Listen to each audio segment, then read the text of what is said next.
Norway is marking a year since Anders Breivik massacred 77 people in twin attacks. Breivik is still on trial. He insists the killings he carried out were part of his war on multiculturalism. And as Tessa Sile reports, Europe's clash on cultures is growing ever more radical.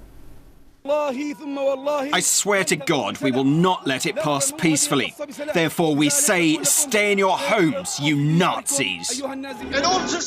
In our streets, girls are raped, molested and insulted by gangs of immigrants. The battle cries have grown louder.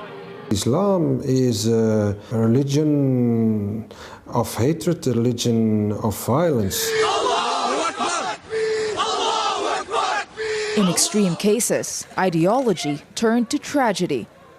More than 70 people were killed by far-right militant Anders Breivik in Norway over his rejection of the government's policies towards Muslim immigrants.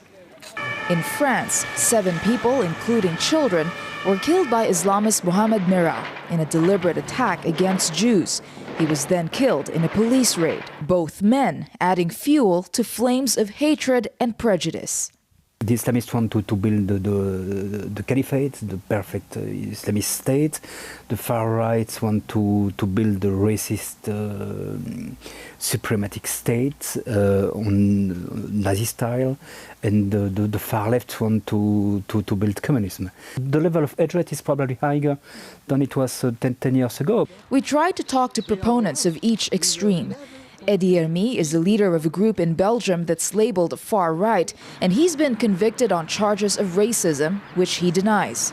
Stop immediately with the influx of foreigners, because we can't cope anymore. You don't have to be an extremist to see that.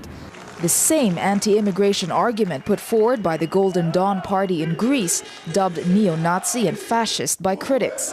It won 7% of votes in recent elections, and attacks on foreigners in Greece is reportedly on the rise.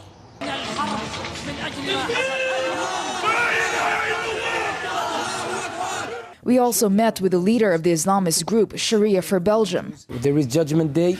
If you're a Muslim, you will go to paradise. If you're a disbeliever, you will go to hell. That's what we believe.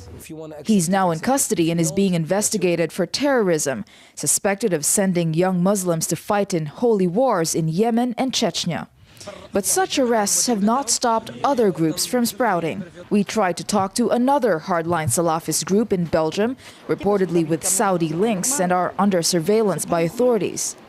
Several young men tried to stop us from filming and in the end called the police. We were told that for our own safety, we should just leave. Does it boil down to an economic solution? Is there a fundamental clash in cultures and religion? And are these extremists just a minority and the attacks classified as isolated cases? Well, the answers you get depends on whom you ask. And in the end, all you get is a hodgepodge of opinions and no real solution on how to curb this growing hostility, what some experts call a cycle of hatred feeding off of each other. A gargantuan challenge for Europe to address before hatred turns to more of this. Tessa Celia, RT, Brussels.